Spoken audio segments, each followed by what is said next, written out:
नमस्कार. Hello doctor कार्यक्रमामध्ये सर्वांचं मनापासून स्वागत. हॅलो डॉक्टर हा दूरदर्शन सह्याद्री वाहिनीचा आरोग्यविषयक विशेष कार्यक्रम आहे, ज्यामध्ये तुम्ही तुमच्या आरोग्य समस्यांविषयी किंवा तुमच्या आजारांविषयीचे तुमचे प्रश्न हे आमच्या तज्ञ डॉक्टरांना विचारू शकता, ते सुद्धा घरातून कुठेही न हलता फक्त फोनवरून. आजचा कार्यक्रम हा प्रायोजित कार्यक्रम आहे. विषय आहे केसांच्या समस्यांवर संयुक्त उपचार पद्धती. आपल्या केसांविषयी आपण प्रत्येक जण आहे ना कशीतच जास्त हळवं असतो, कारण बरोबरच आहे सौंदर्याचा अविभाज्य भाग आपले केस आहेत. आणि केसांच्या समस्या जेव्हा निर्माण होतात ना, तेव्हा चहूबाजूंनी आपल्यावर उपदेशांचा सल्ल्यांचा भडीमार होत असतो. अगदी आपल्या मित्रमैत्रिणी असो, आपली ब्युटिशियन किंवा हेअरस्टायलिस्ट असो, कुटुंबातील व्यक्ती असो, किंवा हे काय जाहिरातींमधून सुद्धा आपल्याला एक ना एक अनेक सल्ले मिळत असतात. आणि आपल्याला पटो किंवा न पटो आपण त्याच्यावर नक्कीच अवलंब करत असतो, पण रिझल्ट काही येत नसतो. केसांच्या विविध समस्या आहेत. केस गळणं, केस बारीक होणं, केस सतत तुटणं, ॲलोपेशिया, चाई, सोरायसिस, एक ना एक अनेक केसांच्या समस्यांवर अतिशय सुंदर आणि प्रभावीपणे एकाच चिकित्सा पद्धतीचा अवलंब न करता अनेक चिकित्सा पद्धतींचा सुंदर समन्वय असलेली संयुक्त उपचार पद्धती ही जास्त श्रेष्ठ ठरते. कशी ते आज आपण पाहूया आणि या केसांच्या समस्यांची कारणं सुद्धा आपण जाणून घेऊया. त्यामुळे आपल्याला केसांच्या समस्यांवर उपचार करणं अतिशय सोपं जाईल. या सर्व विषयावर आपल्याला मार्गदर्शन करणार आहेत संयुक्त उपचार पद्धतीचे जनक आणि वेदिक केअर वेलनेस क्लिनिकचे संचालक डॉक्टर अनिल पाटील. नमस्कार डॉक्टर, तुमचे या कार्यक्रमामध्ये स्वागत. नमस्कार. डॉक्टर अनिल पाटील यांनी मुंबई युनिव्हर्सिटीमधून MBBS आणि MD गोल्ड मेडलिस्ट आहेत. संयुक्त उपचार पद्धतीमध्ये ते allopathy, Ayurveda, naturopathy, panchakarma, acupuncture आणि ॲक्युप्रेशर, फिजिओथेरपी, रेकी, संमोहन चिकित्सा आणि संगीतशास्त्राचा वापर करतात. त्यांना अनेक आंतरराष्ट्रीय पुरस्कारांनी सुद्धा सन्मानित केलेलं आहे. इंटरनॅशनल गोल्ड स्टार मिलेनियम अवॉर्डनी त्यांना सन्मानित केलेलं आहे. मार्च 2015 मध्ये अखिल भारतीय वंध्यत्व निवारण परिषद वेदिक केअर वेलनेस ग्रुप ऑफ कंपनीजने यशस्वीपणे आयोजित केली होती. दर्शको, केसांच्या समस्या आणि संयुक्त उपचार असा आजच्या कार्यक्रमाचा विषय आहे. कार्यक्रमामध्ये प्रश्न विचारण्यासाठी तुम्ही खूप उत्सुक असाल. प्रश्न विचारण्यासाठी लागतील आमचे दूरध्वनी क्रमांक. आमचे दूरध्वनी क्रमांक असे आहेत: 022 हा मुंबई बाहेरच्या प्रेक्षकांनी STD कोड डायल करायचा आहे. मोबाईल धारकांनी सुद्धा हा कोड डायल करायचा आहे. आमचे दोन क्रमांक आहेत. पहिला क्रमांक 24908050, दुसरा क्रमांक 24988050. या दूरध्वनी क्रमांकांवर संपर्क साधून आपण आमच्या कार्यक्रमामध्ये जरूर सहभागी होऊ शकता. जास्तीत जास्त प्रश्न आम्ही नेहमीच आमच्या कार्यक्रमामध्ये घेण्याचा प्रयत्न करत असतो, म्हणून फोन करताना कृपया आपल्या टीव्ही संचाचा आवाज कमी ठेवावा. प्रश्न हा विषयाला अनुसरून थोडक्यात आणि सलग विचारावा. आजच्या कार्यक्रमातील तज्ञ डॉक्टर अनिल पाटील यांच्याशी थेट संपर्कासाठी त्यांचे दूरध्वनी क्रमांक आम्ही दुसऱ्या विश्रांतीनंतर आणि कार्यक्रमाच्या शेवटी दोन्ही वेळेला दाखवणार आहोत, याची आपण सर्वांनी नोंद ठेवावी. याशिवाय संयुक्त उपचार पद्धतीच्या कार्यक्रमामध्ये एक विशेष सदर आम्ही घेऊन येतो, ते म्हणजे प्रश्न मंजुषा. आजच्या कार्यक्रमाच्या विषयाशी निगडित आमचा प्रश्न हा आम्ही शेवटी 5 मिनिटं असताना विचारतो आणि त्यावरील अचूक उत्तर देणाऱ्या 3 भाग्यवान विजेत्यांना आम्ही भरघोस बक्षीस सुद्धा देतो. त्यामुळे कार्यक्रम नीट लक्षपूर्वक बघायला विसरू नका. नमस्कार डॉक्टर, पुन्हा एकदा आजच्या कार्यक्रमामध्ये स्वागत. आज आपण जेव्हा केसांच्या समस्यांवर बोलणार आहोत, काय सुरुवात कराल सर तुम्ही? सुरुवात मी अशी करीन की अर्थातच तरुणींना आणि तरुणांना दोघांनाही हल्ली केसांच्या समस्येने फार ग्रासलेलं आहे. पण खास करून स्त्रियांच्या बाबतीत जेव्हा केस म्हटलं की केस आणि सौंदर्य हे खूप जवळचं नातं. म्हणजे केस आणि वर्ण, डोळे, सौंदर्य. एक गाणं आठवतंय मला. ते गाणं मला खूप आवडतं. ये रेशमी जुल्फे, ये शरबती आंखें, इन्हें देख कर जी रहे हैं सभी. तर म्हणजे असं आहे की तरुणींचा सुंदर केस बघूनच तो तरुण म्हणतो की ते बघूनच मी जिवंत राहिलो. बरोबर, मी त्याच्यावरच भाळलेलो आहे. अगदी भाळलेलं. खूप म्हणजे आश्चर्य वाटतं की केसांना किती महत्व आहे. खरं म्हणजे केस हा म्हणजे जास्त उपयोगी नसणारे घटक आहे आपल्या शरीरातला, तरी पण तो सौंदर्याची इतकी वृद्धी करतो. आणि सर्व बायका इतके वर्षानुवर्ष आमच्या अपर्णाला बघतात आणि दरवेळी तिची वेगवेगळी हेअरस्टाईल बघून मनातल्या मनात विचार करत असतील की मला कधी ह्या हेअरस्टाईल्स करता येतील. धन्यवाद सर. सर आणि त्याच्यासाठी सुद्धा केसांची अतिशय काळजी घेणं हे फार महत्त्वाचा भाग असतो, कारण विविध प्रकारच्या ज्या हेअरस्टाईल्स करायच्या असतील तर केस मजबूत असणं फार महत्त्वाचं आहे. आणि केसांच्या समस्यांमधलं हेच सर्वात पहिलं गमक आहे की केसांची मुळं ही अतिशय सक्षम असणं, असं वाटत नाही का तुम्हाला? हो, अगदी अगदी तेच म्हण. आपण आता पाहूया की एक्झॅक्टली केस म्हणजे काय, केस दिसतो कसा, त्याच्यामध्ये म्हणजे केस कुठून उगवतो आणि त्याची रचना नेमकी कशी असते ते आपण जरा सुरुवातीला आपण पहिली एक स्लाइड आणली आहे. ही त्वचेचा छेद दाखवलाय. त्या त्वचेमधनं बाहेर जो केस दिसतो तो आपल्याला दिसतोय आणि त्वचेचा छेद बघितल्यावर आपल्याला केसांचं मूळ दिसतंय. म्हणजे वरती दिसतो तो केस आणि बाह्य त्वचा आणि अंतस्त्वचा ह्याच्यामध्ये केसांचं मूळ दाखवलंय खाली येत असताना. मग आजूबाजूला चरबीच्या ग्रंथी दाखवल्यात. केस बल्ब म्हणजे हेअर बल्ब ज्याला म्हणतात की जो फुगीर भाग असतो की जिथून तो केस बाहेर येतो, ऍक्च्युली जे मूळ जिथे असतं त्या आजूबाजूला रक्तवाहिनी असतात. हा एकूण असं आपल्याला दिसतं की केस पटकन उपटला जात नाही. समजा आपण एखादा केसाचा उपटलायला प्रयत्न केला तसं तो लगेच उपटला जात नाही, कारण ते आतमध्ये मूळ खूप मजबूत असतं. आणि हे मूळ जेव्हा जसं तू आता म्हणालीस की केसांची स्टाईल करायची असेल तर मुळं मजबूत असायला लागतात. किंवा उगाच आपण ब्युटी पार्लरमध्ये जाऊन स्टाईल करायचा प्रयत्न केला तर ती मुळं जर कमकुवत असतील तर पटापट केस उपटले जातात. आणि जर ते मुळासकट उपटले गेले तर मग ते कठीण असतं परत येणं. वरच्यावर जर मूळ शाबूत राहून उपटले गेले तर ते परत तरी येतात. तर हा एक भाग फार महत्वाचा आहे तो समजून घेण्याचा. आता केस म्हणजे नेमकं काय? केस म्हणजे आता केराटिन नावाचं आता प्रोटीन जे आहे म्हणजे प्रथिन ज्याला आपण म्हणतो ते रेषीय प्रथिन की जे बाह्य त्वचेच्या वरच्या थरातील बीजकोशात तयार होतं. जे आता मी तुला दाखवलं की रचना कशी असते केसांची की ते कुठून तयार होतं. आणि आयुर्वेदानुसार जर केस म्हणजे काय हे बघितलं जातं तर मांसधातूपासून जेव्हा अस्थिधातू निर्माण होतो तर त्याचा मल, अस्थीचा मल म्हणजे केस. किती समजण्यासारखी गोष्ट आहे. म्हणजे आयुर्वेदाला हजारो वर्षापूर्वी माहित होतं की केराटिनचा जे म्हणजे प्रोटीन मेटाबॉलिझमचा बाय प्रॉडक्ट म्हणून केस तयार होतो. म्हणजे आपल्याला आता बायोकेमिस्ट्री कळायला लागले 50 वर्ष नाही झाली आणि आयुर्वेदाला 5000 वर्षापासून माहिती आहे की अस्थि धातूचा मल हा केस आहे. म्हणजे किती त्यांना विज्ञान माहित होतं. निश्चितच. सर प्रश्न आहेत ना आपल्याला, हॅलो डॉक्टरचा जो कार्यक्रम आहे आपला याच्यामध्ये आपल्याला अनेक प्रश्न येत असतात आणि आपण आता नवीन प्रचार आणि प्रसार माध्यमाद्वारे आपण hello doctor DDK Mumbai @gmail.com या संकेतस्थळावर आधीच काही प्रश्न विषयाच्या अनुसरून आपण प्रश्न विचारत विषय घेत असतो आणि त्यामुळे आपल्याला अनेक प्रश्न आलेले आहेत ह्या विषयावर कार्यक्रम सुरू होण्यापूर्वीच. तर त्यातले आपण निवडक 2 प्रश्न घेतलेले आहेत ते आपण आता घेऊया सर कार्यक्रम सुरू असताना.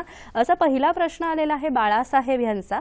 ते 25 वर्षांचे आहेत आणि ते काय म्हणतात की मला ना आता 2 ते 4 पांढरे केस आहेत आणि त्यांचा असा समज आहे की एक जर पांढरा केस उपटला तर ते बाकीचे सर्व केस पांढरे होतील काय?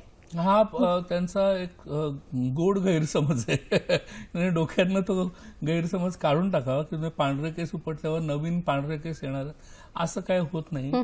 पांढरे केस होण्याची विविध प्रकारची कारणं आहेत. आता ती कारणांबद्दल आपण बोलणारच आहोत, पण खास करून ती कारणं म्हणजे कसं आहे की तुमच्या वडिलांचे अनुवंशिकता हा भाग आहे. आई वडिलांचे केस कधी पांढरे झाले होते किंवा तुमच्या आहारामध्ये काही कमतरता आहेत का, जीवनसत्वांचा अभाव आहे, प्रथिनांचा अभाव आहे का, किंवा उन्हातान्हात तुमचं फिरणं होतं का जास्त का, अशी काही कारणं आहेत. त्याच्यामुळे ती कारणं आपल्याला पाहावी लागतील तुमच्या बाबतीत की ते केस पांढरे का होत आहेत. तेव्हा डोक्यातनं केस पांढरा उपटला म्हणून दुसरा केस पांढरा झाला हे डोक्यातनं काढून टाक. निश्चित. आणि जसं आपला कार्यक्रम सुरू राहील तसं आपण विविध समस्यांची कारणं आणि त्याच्यावर उपचार बोलणार आहोत. सर तसंच आपल्याला ईमेलद्वारे दुसरा सुद्धा प्रश्न आलेला. प्रेक्षा पाटील यांनी प्रश्न विचारलेला. त्या म्हणतात की त्या 20 वर्षांच्या आहेत आणि त्यांना काही महिन्यांपूर्वी ना खूप प्रचंड प्रमाणात केस गळले होते त्यांचे. आता केस गळणं कमी झालेलं आहे, बंद झालेलं आहे, पण व्हॉल्यूम जो आहे ना केसांचा, केस ते पातळ झालेले आहेत. तर ह्यावर काही आपण इलाज करू शकतो का? ऑफकोर्स. आज आपण जो काही कार्यक्रम करतोय ते केस कसे गळण्याचं थांबेल किंवा प्रतिबंध कसा करता येईल आणि गळत असतील तर ते बंद कसे होतील आणि बरे कसे व्हाल तुम्ही, ह्याच्यावरच आपण आजचा कार्यक्रम आधारित आहे. त्यामुळे काय काळजी करायचं काय गोष्ट नाहीये. आपण संपूर्ण कार्यक्रम नीट पहा, वेगवेगळी केस गळण्याची कारणं समजून घ्या आणि त्याच्यावरचे उपाय समजून घ्या. तुम्हाला निश्चित ह्या अख्ख्या कार्यक्रमातच त्याचं उत्तर सापडेल. पण एक आनंदाची बातमी देतो की बायकांचे जर केस गळत असतील किंवा कमी जातात तर तो ऑलमोस्ट 90% वर रिव्हर्सिबल गोष्ट आहे. म्हणजे बायकांचे केस, कारण जीन्समध्ये नसल्यामुळे त्यांना काही कारणामुळे केस गळत असतात आणि ते कारण दूर केल्यानंतर त्यांचे केस, तो व्हॉल्यूम जे गेलेले आहे ते परत येऊ शकतात. अच्छा, म्हणजे अतिशय दिलासाजनक बाब तुम्ही सर्व महिला वर्गाला दिलेली आहे. महिला प्रेक्षक वर्गांना निश्चितच आनंद झाला असेल. नेमकं केसांचा तुम्ही म्हणाल की अनुपयुक्त भाग आहे, विशेष उपयुक्त भाग नाही, तरी थोडक्यात केसांचं कार्य काय असतं का सर? आता बघ, आता माझा एक कुत्रा आहे आणि तो कुत्रा मी ह्याच्यातनं रशियातनं आपण आयात केलेला म्हणतो ना तसं, गोल्डन रिट्रीव्हर नावाचा कुत्रा. तर त्याच्या अंगावर प्रचंड केस आहेत. तर तो जेव्हा आम्ही मुंबईत ठेवलेला त्याला इतका त्रास व्हायचा आणि सतत घाम यायचा त्या केसांमधनं आणि त्याला फंगल इन्फेक्शन्स व्हायचे. मग मी त्याला माझ्या लोणावळ्याच्या बंगल्यात घेऊन गेलो. कम्पॅरेटिव्हली तिथे ड्राय क्लायमेट आणि थंड असल्यामुळे त्याला एकदम बरं वाटलं. म्हणजे केसांचा उपयोग म्हणजे अस्वलांना किंवा अशा कुत्र्यांना या शीतकाळामध्ये थंडीपासून बचाव म्हणून होतो. आपण कसं आहे की इतक्या प्रमाणात आपल्याला केस पण नसतात की ज्यामुळे आपल्याला थंडीपासून बचाव होतो. मग त्यामुळे त्वचेच्या अंतर्गत तापमानाचं नियंत्रण हा जो एक केसाचं कार्य आहे ते फार काय आपल्या बाबतीत खरं नाही आहे. दुसरं, स्पर्शाची संवेदना, अर्थात केसांना स्टॅटिक इलेक्ट्रिसिटी असते, त्याच्यामुळे जवळ कोणी केसांच्या जवळ स्पर्श झाला आपल्याला तर तो आपल्याला समजतो. कळलं की? आणि केसांच्या मुळातनं घाम बाहेर येतो, त्याच्यामुळे शरीर थंड राहतं. तरी तापमानाचे थोडं नियंत्रण अशा प्रकारे होतं. आणि अल्ट्राव्हायोलेट रेज किंवा अतिनील किरण जे डायरेक्ट पडतात आपल्या अंगावर ते केसांमुळे थोडं रिफ्लेक्ट होतात. त्यामुळे डायरेक्ट आपल्याला अतिनील किरणांचा जो परिणाम आपल्या शरीरावर व्हायचा असतो तो तेवढा प्रमाणात होत नाही. आणि प्राण्यांना केस, म्हणजे प्राण्यांच्या बाबतीत बरेच काही केसांचे उपयोग आहेत, तेवढ्या प्रमाणात ते आपल्या नाकामध्ये केस असतात, आपल्या कानात केस असतात. कानामध्ये केस असले की ते थोडासा मळ हे देतात की नाकामध्ये केस असले तर ते गाळून हवा आत जाते, अशा काही आहे. पण बाह्य केसांचा तसं भुवयांमध्ये केस आहेत ते डोळ्यांचं, पापण्यांना केस आहेत ते डोळ्यांचं संरक्षण होतं, असं मी एवढं सांगू शकतो. या काही बेसिक फंक्शन्स आहेत. डोक्यावरच्या केसांचं तसं काय विशेष संरक्षणाचं किंवा विशेष काम असं नसतं. सर, आपल्याला प्रश्न आलेला आहे. अंकुश प्रश्न विचारतायत नांदेडवरून. नमस्कार अंकुश भाऊ, बोला. हॅलो. हा सर, मॅडम काय नाही, माझे केस म्हणजे कोंडा होते आणि केस गळतात. बरं, तुमचं वय किती आहे? माझं वय 42 वर्ष आहे. 42. इतर काही त्रास होतोय? दुसरा काही त्रास नाही, फक्त 2-3 दिवसाला केस शॅम्पू लावून घ्यावं लागतात. बरं, ठीक आहे. हा नेहमीचाच प्रश्न आहे आणि विशेष करून महानगरांमध्ये आहे ना, केसांमध्ये कोंडा होणं ही अतिशय म्हणतात सामान्य बाब झालेली आहे. नेमकी काळजी काय घेतली पाहिजे आणि हा कोंडा का होतो सर? कोंडा का होतो? कारण केसांचा असा हा प्रॉब्लेम नाही की स्काल्प ज्याला आपण म्हणतो, अच्छा, म्हणजे डोक्याच्या वरचं सगळ्यात जो लेअर आहे आपल्या डोक्याचा, जी त्वचा आहे त्याचा जो एक तो वरचा लेअर आहे त्याला आपण स्काल्प असं म्हणतो. तर त्या स्काल्पच्या वरच्या लेअरचे फंगल इन्फेक्शन जर रेग्युलरली होत असेल तर त्या फंगल इन्फेक्शन मध्ये तो वरचा जो लेअर आहे तो खराब होऊन बाहेर टाकला जातो. अच्छा, म्हणजे आपण जर समजा आपल्याला तिथे खाज आली आणि आपण खाजवलं तर तो वरचा लेअर तुकड्या तुकड्यात अशी बारीक बारीक रव्यासारखे बाहेर पडतो, तर त्याला आपण कोंडा असं म्हणतो थोडक्यात. त्याचं कारण फंगल इन्फेक्शन हेच आहे.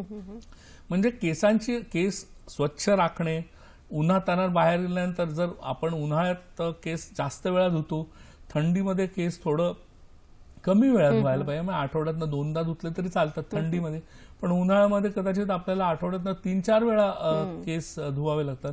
तर त्याच्यामुळे चांगला फायदा होतो. आणि काही जे अँटी फंगल रासायनिक तत्व आहेत त्यांचा वापर करून आपण ते जे इन्फेक्शन आहे ते इन्फेक्शन घालवू शकतो.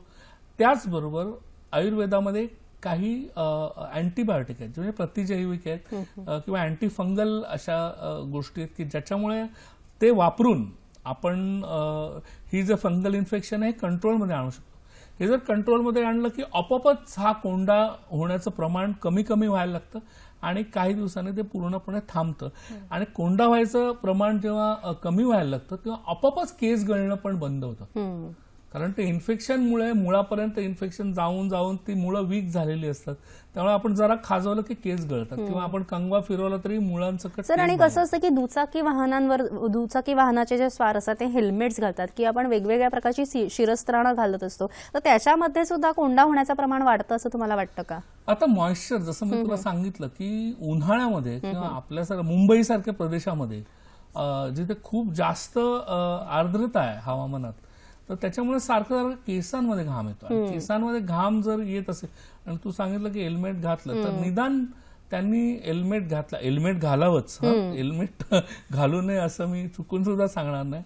त्यामुळे हेल्मेट तर घालावंच, पण हेल्मेट घालावं समजा ऑफिसमध्ये गेला तर तुम्ही बाथरूममध्ये जाऊन एखाद्या नॅपकिननी पूर्ण चेहरा आणि केस थोडेसे पुसून काढावे, तोंड धुवावं व्यवस्थित, केस विंचरावेत आणि थोडंसं पंख्याखाली जरा बसलं की आपोआपच ते सुकून जाईल आणि मग तसं ते फायदा होईल. आपल्याला पुढचा प्रश्न आलेला आहे. भाऊसाहेब प्रश्न विचारतायत बीडवरून. नमस्कार भाऊसाहेब, बोला. हॅलो. हॅलो. नमस्कार, बोला. म्हणलं मॅडम. नमस्कार, आपला प्रश्न सलग विचारा. मॅडम माझे ना डोक्याला टक्कल पडे, ते केस गेलेत माझे डोक्याचे. हा हा हा. वय किती आहे आपलं? 28 वर्षांचं. आणि वडिलांचे केस गेले होते का? नाही. बरं. कार्यक्रमामध्ये विविध छोटी माहिती देत असतो टिप्सच्या स्वरूपात. आजची टिप्स सुद्धा केसांच्या समस्यांवर आहे. पंचखाद्य हा प्रकार आपल्याला नेहमी नैवेद्यामध्ये दिसत असतो. पंचखाद्य म्हणजे खारीक, खोबरं, खजूर, खसखस आणि खडीसाखर हे जे 5 ख वरून चालू होणारे पदार्थ आहेत, ह्यांचा जर एकत्रित चुरा आपण नियमित खाल्ला तर तो केशवृद्धिकर नक्कीच ठरत असतो. सर, ब्रेकमध्ये जाण्यापूर्वी भाऊसाहेब यांचा प्रश्न होता बीडवरून, त्याचं काय समाधानकारक उत्तर द्याल तुम्ही? आपली एक स्लाइड आहे, ती दाखवतो पहिले.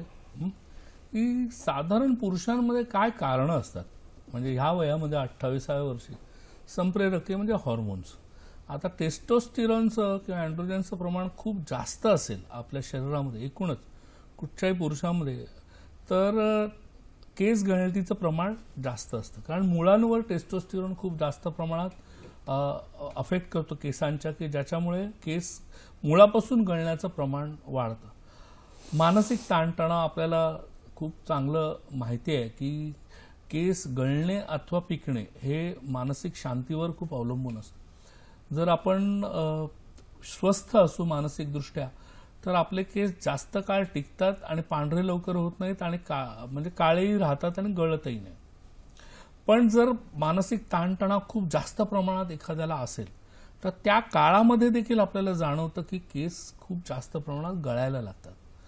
अर्थात वयानुसार प्रत्येकाचे केस कमी कमी होतच जातात, पण त्याच्यात आनुवंशिकता हा फार महत्त्वाचा घटक आहे.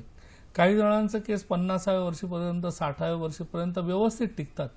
काही जणांचे केस मात्र अगदी 25व्या वर्षापासूनच गळायला सुरुवात होते. त्यामुळे ही खूप विस्तृत स्वरूपात आपण कारणं आपण पूर्ण कार्यक्रमात घेणारच आहोत, पण ही साधारण पुरुषांमध्ये कारणं आहेत आणि आनुवंशिकतेमुळे किंवा संप्रेरकातील बदलामुळे ह्या अशा प्रकारे टक्कल पडू शकतं.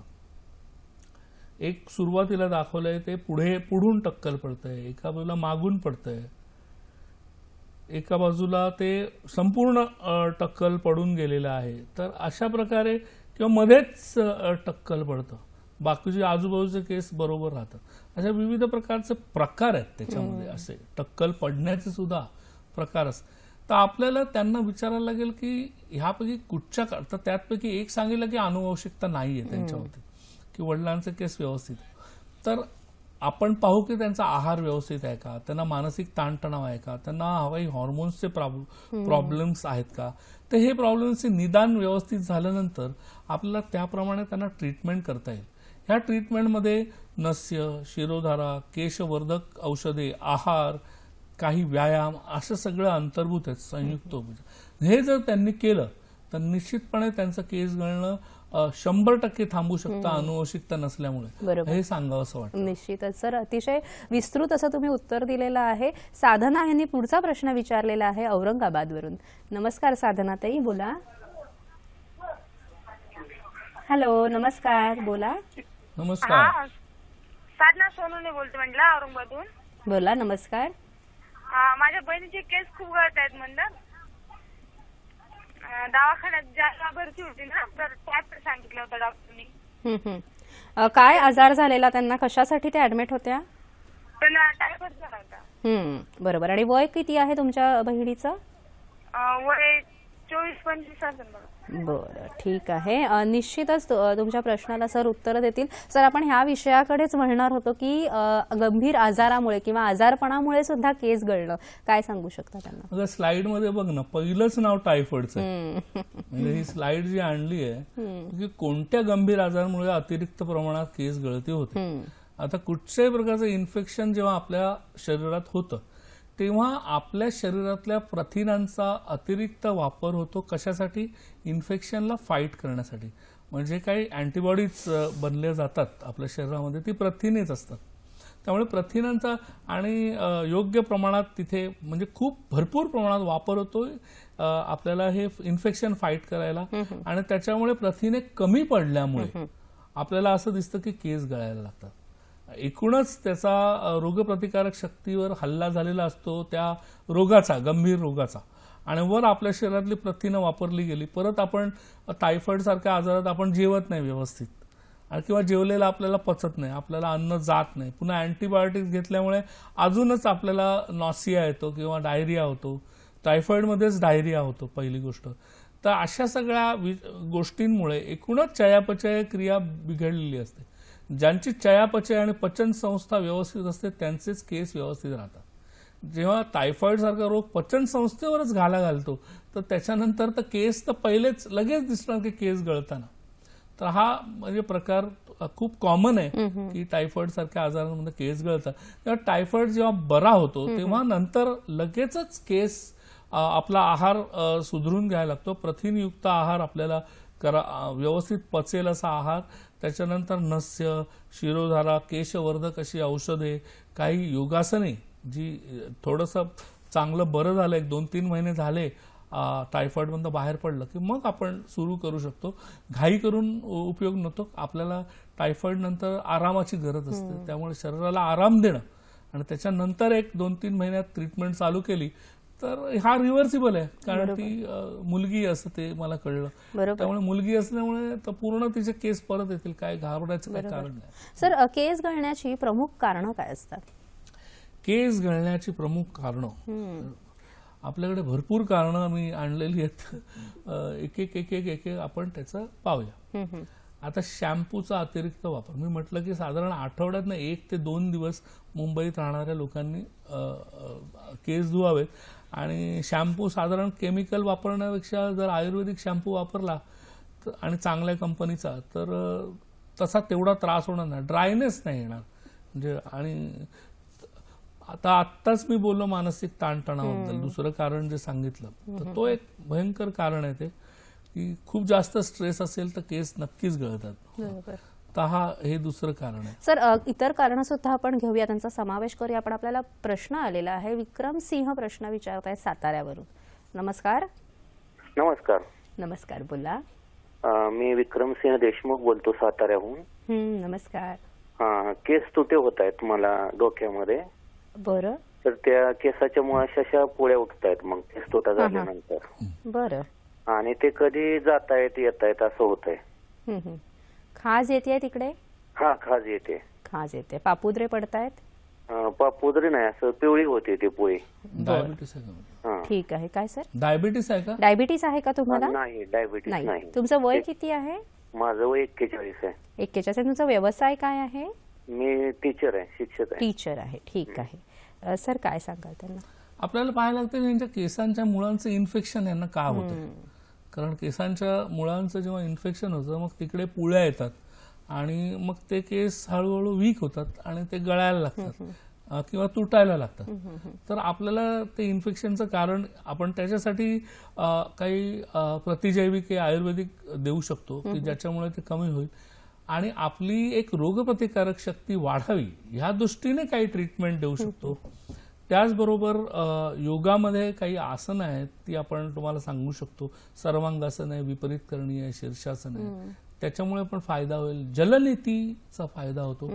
तर ह्या 3-4 गोष्टी एकदम केल्या तर मला असं वाटतं तुमचं जे इन्फेक्शन आहे ते सेटल झालं, रोगप्रतिकारक शक्ती वाढली का तुमचा ही समस्या पूर्णपणे नष्ट होईल. सर, आणि ह्याच अनुषंगाने मला असा प्रश्न विचारायचा आहे की आजची आधुनिक जीवनशैली आहे, फार धकाधकीचं जीवन आहे. पूर्वी कसं होतं, प्रत्येक व्यक्ती ही रात्री झोपताना किंवा सकाळी उठल्यावर केसांमध्ये तेल लावणं हा नियमित प्रकार असायचा. पण आजच्या मॉडर्न फॅड म्हणू शकतो आपण, किंवा आवडत नाही तेलकट केस वगैरे. तेल लावणं योग्य आहे का आणि तेल लावण्याचे फायदे काय असतात? मला हल्ली आश्चर्य वाटतं हल्ली डॉक्टरांचं पण, की अगदी म्हणजे ते लहान बाळाला पण सांगतात ते काय म्हणतात, डोक्याला तेल लावू नका, कानात तेल घालू नका, अंगाला ते मालिश करू नका. म्हणजे मला काय समजेनच झालं की हे असं का हे केलं जातं. म्हणजे संसर्ग होऊ नये हा एक भाग झाला, पण जर आपण चांगल्या घरामध्ये ज्यांना समजतं की संसर्ग आपण कसा टाळावा त्यांना तर हे टाळू नये. म्हणजे लहानपणापासून आपल्याला जी सवय लागली होती की तेल डोक्यावर घालावं, की ज्याच्यामुळे एक तो थंडावा राहतो डोक्यावर कायमचा, डोळे थंड राहतात, उष्णता कमी, डोकं तापत नाही. आपण जर तेल लावलेल्या माणसाचं डोकं उन्हामध्ये गेल्यानंतर तापत नाही जेवढं नॉर्मल माणसाचं डोकं तापतं पटकन. तर या सगळ्या गोष्टी फार महत्वाच्या होत्या आणि ऑफकोर्स ह्याच्यावर अजून स्टडी करायला पाहिजे की तेल आपण तैल बुद्धी असं म्हणतो कधी कधी, किंवा डोळ्यात तेल घालून बघ वगैरे वगैरे मी डोळ्याच्या ह्याच्यात म्हणतोच. पण मला असं वाटतं केसांना तेल लावल्यामुळे एकूणच ती मुळं, जी केसांची मुळं आहेत ती बळकट राहतात आणि केस तुटणं किंवा केस विंचरताना पण केस आपण सहज विंचरू शकतो तेल लावल्यानंतर. आपल्याला सुके केस असतील तर ते विंचरायचा प्रयत्न केला तिथेच 4-5 केस हात कंगवा घातल्या केस तुटायला सुरुवात होते. पण तुम्ही तेल लावलेलं असेल तर तुमचे केस तेवढे तुटत नाहीत. मग अशा खूप चांगल्या गोष्टी त्याच्यात आहेत. निदान मी म्हणेन की ज्यांना अगदीच बाहेर जायचं नाही तेल लावून त्यांनी रात्री तेल लावावं आणि मग सकाळी बाहेर तर धुवून टाकावं. पण तैलाभ्यंग करणं म्हणजे केसांना तेल अतिशय आवश्यक आणि केसांचं पोषण सुद्धा आपल्याला सुंदर आयुर्वेदिक तेलांनी होत असतं असं तुमचं म्हणणं आहे. तर आपल्याला पुढचा प्रश्न आलेला आहे. सुवर्णा शेळके प्रश्न विचारतायत. नमस्कार. नमस्कार सुवर्णाताई, बोला. हॅलो, नमस्कार, बोला. केस लांब होते खूप. अच्छा. एक दिवस लिंबू लावले ते 2-3. ओके. त्याच्यानंतर ते धुवून काढल्यानंतर सारखे गाळायला लागलेले. मग त्याला कारण काय झालं, असं लिंबामुळे झाले का? बरं. पण लिंबू लावलं कोणी, सांगितलं कोणी लिंबू लावा म्हणून केसांना? म्हणजे हा कुठला भाग आहे, कशासाठी लिंबू लावायला सांगितलं? हॅलो सुवर्णाताई, तुम्हाला कोणी लिंबू लावायला सांगितलेलं का? काही कोंडा आहे किंवा इतर काही त्रास आहे म्हणून केसांना? हॅलो, ठीक आहे सुवर्णा, आमचा प्रश्न आम्हाला कळलेला आहे. केसांच्या समस्यांविषयी जेव्हा आपण बोलतोय तेव्हा केसांसाठी पोषक असं खाद्य काय आहे? तर तिळगुळ घ्या आणि गोड गोड बोला. तीळ हे स्निग्ध आहेत, उष्ण आहेत, पण कॅल्शियमने रिच आहेत आणि त्यामुळे केसांच्या वाढीसाठी अतिशय उपयुक्त आहे. तेव्हा नवीन जोमाने आणि आनंदाने तुम्ही तिळगुळाचा आस्वाद घेऊ शकता. सर, ब्रेकमध्ये जाण्यापूर्वी सुवर्णा यांचा प्रश्न होता, काय मार्गदर्शन कराल? आता तिने सांगितलं लिंबू लावला आणि केस गळले. असं होत नाही. लिंबूच्या सायट्रिक ऍसिडमुळे कधी कधी उलट लाभच होऊ शकतो डॅन्ड्रफमध्ये. पण मला असं वाटत नाही की लिंबू लावल्यामुळे तिचे केस गळायला लागले. तिचा प्रॉब्लेम अजून संपलेला नाही आहे, जो डॅन्ड्रफचा प्रॉब्लेम आहे. तर तो प्रॉब्लेमसाठी मगाशीच मी कोंड्यासाठी ट्रीटमेंट सांगितली की आयुर्वेदिक काही अँटी फंगल औषधं, नस्य आणि अँटी फंगल शॅम्पूनी जर केस आपण जर व्यवस्थित धुतले तर काही महिन्यातच संपूर्णपणे त्यांचा प्रॉब्लेम जाईल आणि पुन्हा एकदा ते केस परत येतील असं सांगावं असं वाटतं. आपल्याला पुढचा प्रश्न आलेला आहे प्रदीप जाधव यांचा. नमस्कार प्रदीप भाऊ. हॅलो, नमस्कार. नमस्कार, बोला. माझं की नाही मॅडम, हिवाळ्याच्या सुरुवातीला केस खूप गळतात बाकीच्या ऋतूपेक्षा हिवाळ्यामध्येच जास्त केस गळतात आणि हिवाळ्यामध्ये कोंड्याचं प्रमाण जास्त वाढतो.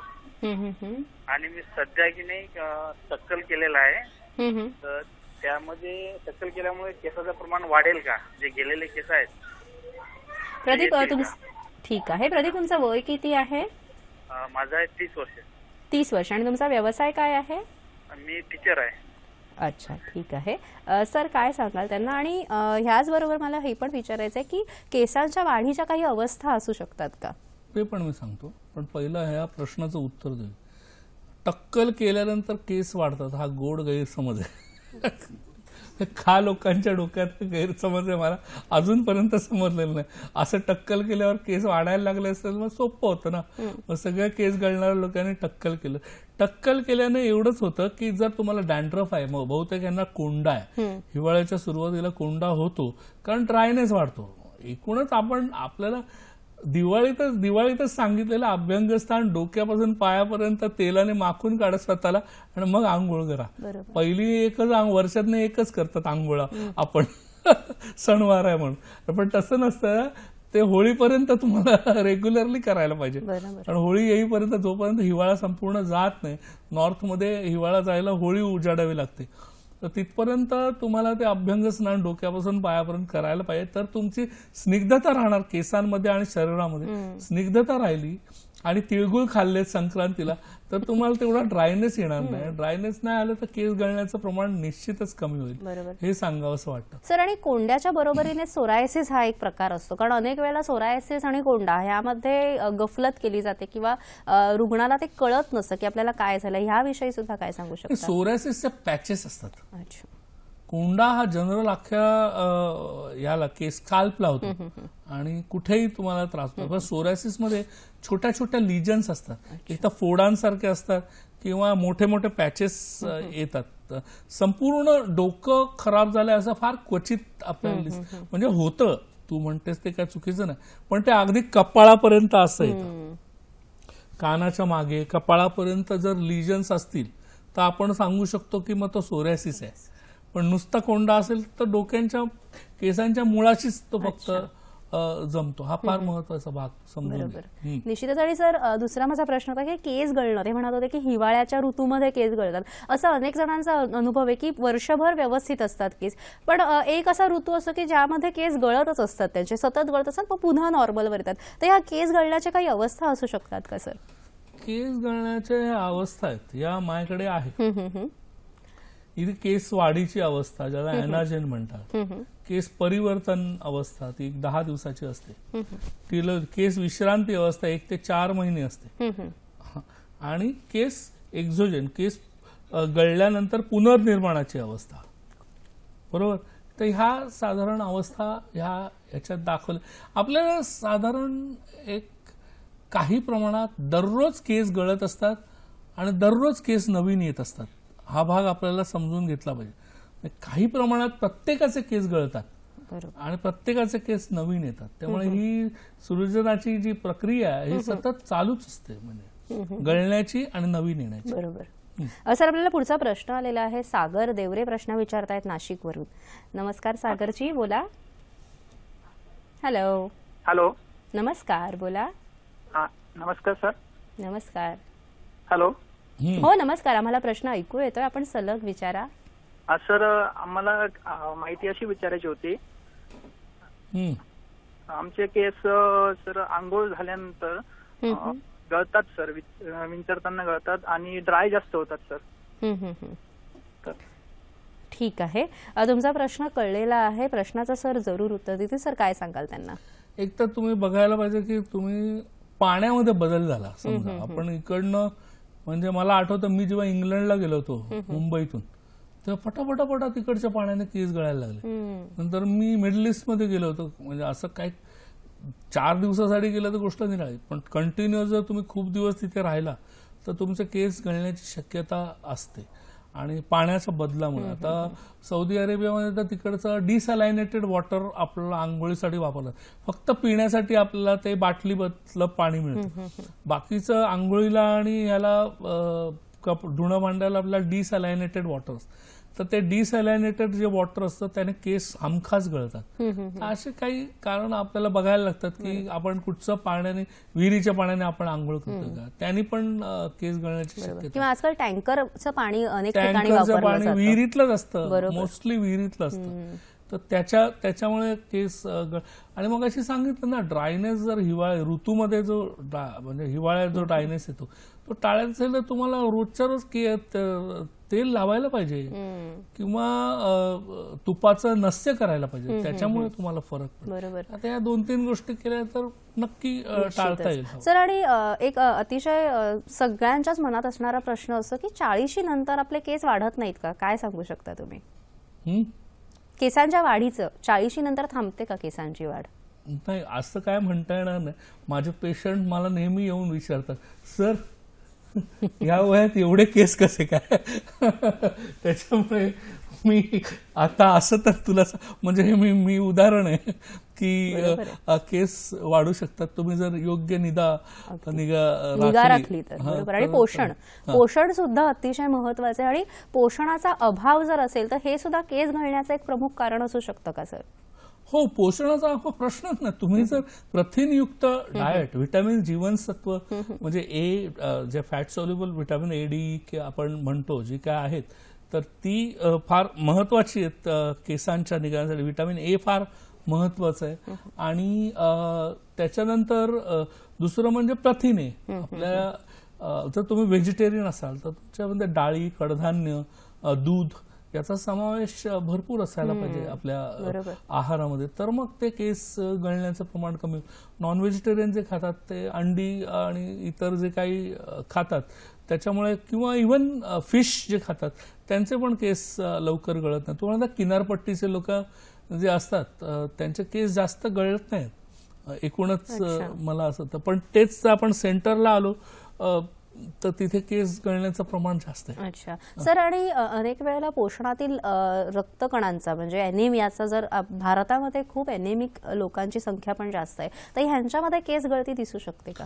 अनिमिया हा रोगच असा आहे की हिमोग्लोबिन जर जास्त योग्य प्रमाणात नसेल तर ऑक्सिजन तुला अख्ख्या शरीरालाच मिळत नाही. आणि ऑक्सिजन तुला मगाशी रचना दाखवताना काय दाखवलं, खाली सूक्ष्म रक्तवाहिनी दाखवली की नाही. मग केसांच्या मुळांना जर तो ऑक्सिजनयुक्त रक्तपुरवठा मिळाला नाही तर ते केसांची मुळं वीक होणार तर केस गळणारच. एकदम सिंपल रिझन आहे. बरोबर आहे. अनिमियामुळे जसे इतर रोग होतात तसं ते पण होतं केस. बरोबर सर. आणि ह्याच बरोबर आपण बघितलं की केसांच्या मुळांना मिळणारं जर अपुरं पोषण असेल तर केस गळण्याची समस्या ही फार मोठ्या प्रमाणात असते. तशी स्त्रियांमध्ये विशेष करून काही केस गळण्याची कारणं असू शकतात का? आता स्त्रियांमधील केस गळतीची कारणं काय आहेत ती आपण जाणून घेऊया, कारण अनेक हॉर्मोन्सचे बदलाव सुद्धा स्त्रीच्या शरीरात होत असतात. त्याविषयी आता आपण जाणून घेऊया. अनिमिया एक झालं, अर्थात अनुवंशिकता हे आहे. आईचे केस जास्त प्रमाणात कमी असतील तर ते मुलीचे केस पण तसेच असणार. जीवनसत्वांची कमतरतेबद्दल आपण बोललो, गंभीर आजारांबद्दल बोललो, अतिउष्णतेशी सतत संपर्क म्हणजे उन्हामध्ये जसे तुला फार काही लहान लहान मुलं दिसतात बघ रस्त्यावर जे काम करतात, त्यांची केस खराब झालेले असतात, पिवळसर झालेले असतात. तर अयोग्य आहार असेल, पुन्हा कृत्रिम सौंदर्य प्रसाधन अतिरिक्त प्रमाणात वापर. बरोबर. तर अतिप्रमाणात जर हे असेल, काय म्हणतात त्याला, पित्त असेल शरीरामध्ये तरी पण वाढत. पीसीओडी, पीसीओएस हा एक आहे विषय ज्याच्याबद्दल आपण बऱ्याच वेळा बोलतो. हार्मोनल प्रॉब्लेम लहान म्हणजे मुली 16 वर्षाच्या 18 वर्षाच्या मुलींमध्येच हा पीसीओडी दिसतो. आणि खास करून तोंडावर केस येतात आणि केसावरचे डोक्यावरचे केस जायला लागतात. किंवा थायरॉइडचा प्रॉब्लेम आहे, हायपोथायरॉइडिझम ज्याला आपण म्हणतो, त्याच्यामध्ये पण हाच प्रॉब्लेम होतो की डोक्यावरचे केस कमी व्हायला लागतात आणि मात्र अंगावर तोंडावर केस येतात. मानसिक ताणतणावांमुळे पण होतं. हे पॅचेस मध्ये बघ दाखवलं पीसीओडी मध्ये कसे जातात.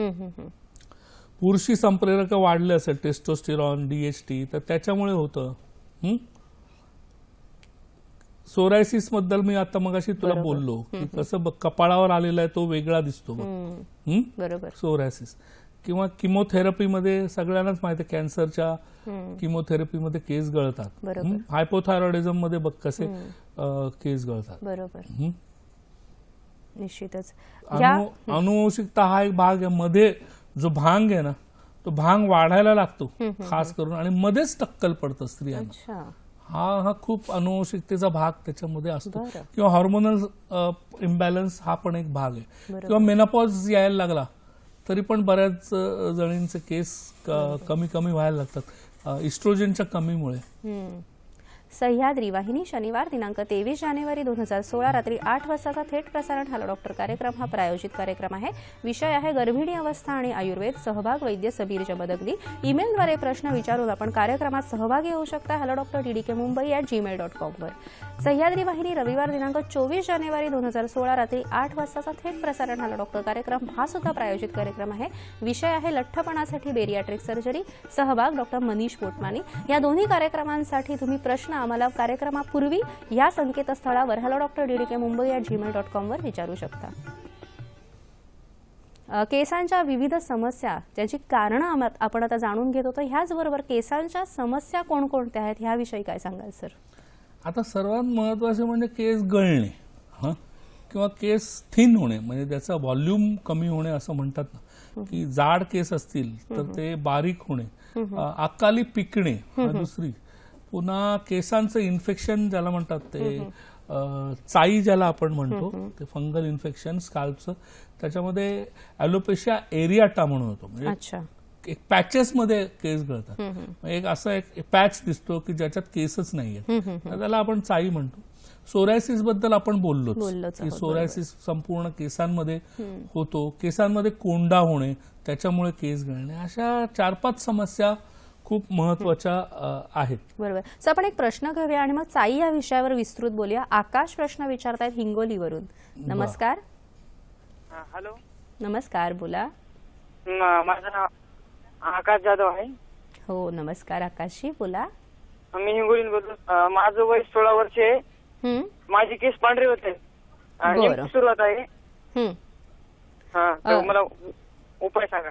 वडिलांचे केस पांढरे आहेत का? वडिलांचे केस सुद्धा तुमच्या पांढरे लवकर झालेले आहेत का? नाही झाले. बरं, ठीक आहे. आणि इतर काही तुम्हाला आजार नाही आहेत ना? नाही, आजार नाही. ठीक आहे. सर थोडक्यात काय सांगू शकता? असं म्हणतात ना, मेरे बाल धूप में नहीं सफेद हुए असा एक डायलॉग आहे. तर ते कसं आहे, खूप जास्त उष्णता, खूप जास्त उन्हामध्ये फिरत असू, प्रथिनांची जीवनसत्वांची कमतरता असेल तरी पण लवकर केस पिकायला लागतात. किंवा खूप जास्त प्रमाणात पित्त असेल शरीरामध्ये, पित्तामुळे कसं होतं, एकूण शरीरात उष्णता वाढते, केस पांढरे होतात, पिवळसर रंगाचे होतात, तांबड्या रंगाचे होतात किंवा मग पांढरेच होऊन जातात मग शेवटी. तर ह्यापैकी निदान करायला लागेल की कुठच्या गोष्टीमुळे झालंय आणि त्यानुसार जर ट्रीटमेंट घेतली तर निश्चित रिव्हर्सिबल आहे. वय कमी असल्यामुळे तसं काहीच प्रॉब्लेम नक्की बरा होईल. निश्चितच. थोडक्यात आपण संयुक्त उपचार सुद्धा जाणून घेणार आहोत, पण त्यापूर्वी ॲलोपेशिया तुम्ही हा विषय सांगितलेला, ॲलोपेशिया विषयी तुम्ही काय सांगू शकता? ॲलोपेशिया एरियाटा म्हणून चाईबद्दल आपण बोललो. हा इथे एक स्लाइड दाखवलेली आहे की तरुणपणी जे काही केसांचं एक इन्फेक्शन होतं आणि त्या इन्फेक्शनमुळे असं पुंजक्यात केस गळतात. त्या एरियामध्ये अक्षरशः सफाचट होऊन जातं, काहीच दिसत नाही, केसच दिसत नाही, केसांची मुळं दिसत नाही. त्याला आपण काही खास ट्रीटमेंट जर केल्या आपल्या तर आणि जे काही आयुर्वेदिक अँटी फंगल एजंट्स ज्याला मी सांगतो ते वापरले आणि केसांना त्या ठिकाणी लावायला काही औषधं असतात अँटी फंगल, ते केलं तर हा पूर्ण बरा होतो, काय प्रॉब्लेम नाही. हा एक दुसरं इन्व्होल्युशन एरियाटा, म्हणजे हे तर मगाशी अनुवंशिकतेप्रमाणे होणारा रोग आहे तो तसा होतो. अँड्रोजेनिक बद्दल मी बोललोच की संप्रेरकामध्ये तो तिचा भांग वाढलेला आहे ते दिसतंय. हा एक रोग, हा विचित्र रोग आहे. संपूर्ण शरीरावरील आणि पूर्ण अगदी दाढी मिशा अगदी भोयांचे केस पण पूर्ण जातात. त्याला ॲलोपेशिया टोटॅलिस असं म्हणतात. त्याचं कारण असं निश्चित विज्ञानाला समजलेलं नाही की एक्झॅक्टली त्याचं कारण काय आणि त्याच्यावर ट्रीटमेंट, अशी खास ट्रीटमेंट अशी ॲलोपॅथिक तरी नाही आहे. आपल्या पद्धतीने जर आपण ट्रीटमेंट केली तर काही जणांना त्याचा फायदा होऊ शकतो. निश्चितच. आणि केस गळतीवर उपयुक्त संयुक्त उपचार पद्धती सुद्धा आम्हाला जाणून घ्यायची, त्याची उत्सुकता आहे. मात्र कार्यक्रमात आता वेळ झालेली आहे मागच्या कार्यक्रमातील भाग्यवान विजेत्यांची नावं घोषित करण्याची. दिनांक 3 जानेवारी 2016 रोजी झालेल्या कार्यक्रमाचे भाग्यवान 3 विजेते नावं खालीलप्रमाणे. प्रथम बक्षीस श्री निवृत्ती भाऊ पाटील कोल्हापूर, द्वितीय बक्षीस श्री कृष्णा शिंदे नाशिक, तृतीय बक्षीस मोनिका जहागीरदार औंध. ज्या लोकांनी अचूक उत्तर पाठवलं आहे पण बक्षीस मिळालेलं नाही त्यांनी निराश होऊ नये. बरोबर उत्तर पाठवणाऱ्यांसाठी वेदिकेअर वेलनेस क्लिनिक्स आणि हॉस्पिटल्सच्या वैद्यकीय अधिकाऱ्याकडून एक मोफत कन्सल्टेशन मिळेल. कार्यक्रमात स्पर्धेसाठी विचारण्यात येणारा आजचा प्रश्न आहे, खालीलपैकी कोणते उपचार केसांच्या विकारांवर उपयुक्त ठरतात? पर्याय 1 नस्य व शिरोधारा, पर्याय 2 फिजिओथेरपी, पर्याय 3 जानूबस्ती. SMS क्रमांक आहे 9819353720. अचूक उत्तर पाठवण्याची अंतिम तारीख आहे 19 जानेवारी 2016 रात्री 8 वाजेपर्यंत. प्रश्नाचे अचूक उत्तर देणाऱ्या विजेत्यांना वेदिकेअर वेलनेस क्लिनिक्स आणि हॉस्पिटल्सतर्फे विशेष भेट देण्यात येईल. अशा सर्व विजेत्यांमधून लकी ड्रॉ पद्धतीने निवड केलेल्या आमच्या खास विजेत्याला प्रथम पारितोषिक ₹2,500, द्वितीय पारितोषिक ₹1,500, तृतीय पारितोषिक ₹1,000 चे गिफ्ट हॅम्पर देण्यात येईल. या विजेत्याचे नाव पुढील महिन्याच्या कार्यक्रमात जाहीर करण्यात येईल. आजच्या कार्यक्रमातील तज्ञ डॉक्टर अनिल पाटील यांच्याशी थेट संपर्कासाठी त्यांचे दूरध्वनी क्रमांक आणि वेबसाईट आम्ही आता दाखवत आहोत. ती तुम्ही टिपून घ्या किंवा मोबाईल कॅमेराने फोटो काढून घ्या.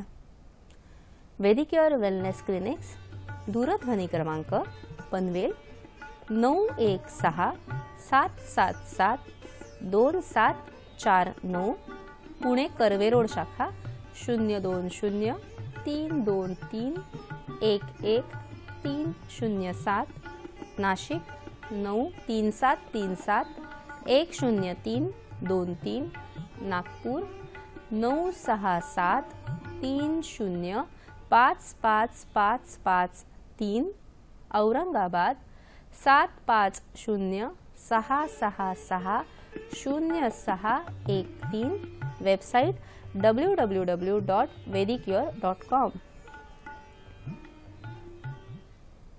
या कार्यक्रमाचं पुनः प्रक्षेपण मंगळवार दिनांक 26 जानेवारी 2016 या दिवशी सकाळी 9 वाजता होणार आहे. 11:30 वाजता सकाळी 11:30 वाजता माफ करा होणार आहे. आजचा कार्यक्रम तुम्हाला कसा वाटला हे जाणून घ्यायची सुद्धा आम्हाला उत्सुकता आहे. याशिवाय ज्या डॉक्टर्सना आमच्या कार्यक्रमात प्रायोजित कार्यक्रम करायचा असेल त्यांनी आम्हाला जरूर संपर्क साधावा. आमचा पत्ता असा आहे, निर्माती हॅलो डॉक्टर, दूरदर्शन केंद्र, Worli, Mumbai 400030, email hellodoctor@ddkmumbai@gmail.com, www.facebook.com/ddsahyadri.in, youtube.com/user/ddsahyadri. Sir, केस गळतीवर संयुक्त उपचार पद्धती जाणून घ्यायची आम्हाला सर्वांना उत्सुकता आहे, काय सांगू शकता? अर्थात सर्वात महत्त्वाची संयुक्त उपचार पद्धती नस्य आणि शिरोधारा आहे. कारण उद्वांग चिकित्सेमध्ये नस्य फार महत्त्वाचं आहे आणि केस गळणं हा त्याचाच एक भाग म्हणून आपण पकडू शकतो. म्हणून सकाळी आणि रात्री 2 वेळा समजा त्यांनी नस्य केलं गाईच्या तुपाने तर फरक पडतो. आणि मानसिक ताणतणाव किंवा इतर कारणामुळे तैलयुक्त शिरोधारा जर केली तर खूप जास्त फरक पडतो. पित्तामुळे जर त्रास होत असेल तर मात्र सगळं संपूर्ण पंचकर्म करायचं. वमन, विरेचन, नस्य, शिरोधारा, शिरोबस्ती, ॲक्युपंक्चरमध्ये पण काही पॉइंट्स आहेत किडनी मेरिडियनवर जसं तर ते ज्याच्यामुळे केस गळणं थांबू शकतं. ही औषधं सर्वांनाच माहिती आहेत. भृंगराज, ब्राह्मी, जास्वंद, मला असं वाटतं सर्वांना कॉमनली माहिती आहेत औषधं. शिकेकाई, रिठा, आवळा या सगळ्या औषधांनी खूप फायदा होतो केस गळणीवर. अर्थात ADEK बद्दल मी सांगितलं की फार जीवनसत्व महत्त्वाचं केसासाठी. गाजर, पालक, कोबी, पालेभाज्या, अंडी, मासे, मांसाहार. प्रथिनांमध्ये डाळी, मोड आलेली कडधान्ये, सुकामेवा व फळे हे फार महत्त्वाचं आहे. बरोबर. प्राणायाम, कपालभाती, विपरीत करणी, सर्वांगासन, ध्यानधारणा ह्या गोष्टी योगातल्या इम्पॉर्टंट आहे. जलनेती इम्पॉर्टंट आहे.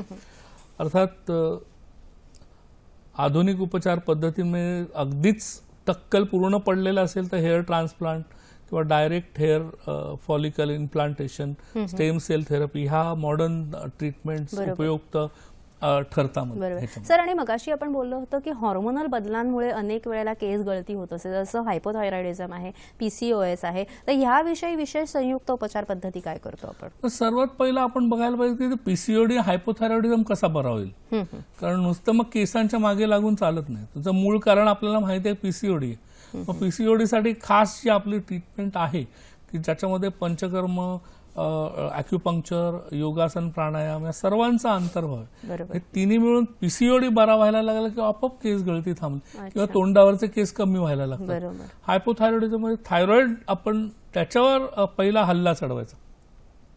थायरॉइडचं प्रमाण जर व्यवस्थित व्हायला लागलं आणि बाहेरून जो हार्मोन आपण घेत असतो त्याचं प्रमाण कमी कमी व्हायला लागलं की आपोआप केस गळायचं थांबायला. बरोबर सर. आणि याचबरोबर अनेक ऑटो इम्युन डिसऑर्डर्स असतात ज्याच्यामध्ये सुद्धा आपल्याला केस गळती दिसत असते, तर याविषयी काय मार्गदर्शन कराल थोडक्यात? ऑटो इम्युन डिसऑर्डर्स मध्ये आपल्याला आता कुठच्या प्रकारचा ऑटोइम्युन, जसं काय आंबवत आहे की कुठल्या प्रकारचा आहे ते पाहून पंचकर्म करून, किंवा इव्हन तुला आश्चर्य वाटेल की ऑटो युरिन थेरपी, शिवांबू चिकित्सा ज्याला म्हणतो, ती देखील खूप फायदेशीर आहे. नस्य ऑफकोर्स जसं सांगितलं, जलनेती फायदेशीर आहे. या 3-4 गोष्टी एकदम केल्या तरी केस गळणे थांबवू शकतात. संयुक्त उपचार पद्धती चालू करा. ते जास्त, खूप जास्त एकदम गळल्यानंतर, संपल्यानंतर मग ती उपयुक्त ठरण्याची हे प्रक्रिया ती तेवढी लांबणीवर म्हणजे लांब होऊन जाते आणि कठीण होऊन जाते. निश्चितच 10 लोकांचं ऐकण्यापेक्षा योग्य डॉक्टरची आणि योग्य चिकित्सा पद्धतीची जर आपण निवड केली तर निश्चितच या केस गळतीच्या समस्येवर आपल्याला हमखास उपाय सापडू शकतो. केस झाले नाराज, मग काय करावा इलाज? संयुक्त उपचार पद्धती आहे आपली सोबती. अनेक केसांच्या समस्यांवर, केस गळणं, चाई, अकाली वार्धक्य, अकाली केस पिकणं, विविध प्रकारचे केसांचे विकार ह्याविषयी आज आपण विस्तृत माहिती घेतली आणि त्यावर सरांनी संयुक्त उपचार पद्धती कशी उपयुक्त ठरते ह्याविषयीचं मार्गदर्शन केलं. त्यासाठी दूरदर्शन आणि हॅलो डॉक्टर तर्फे तुमचे मनपूर्वक आभार सर.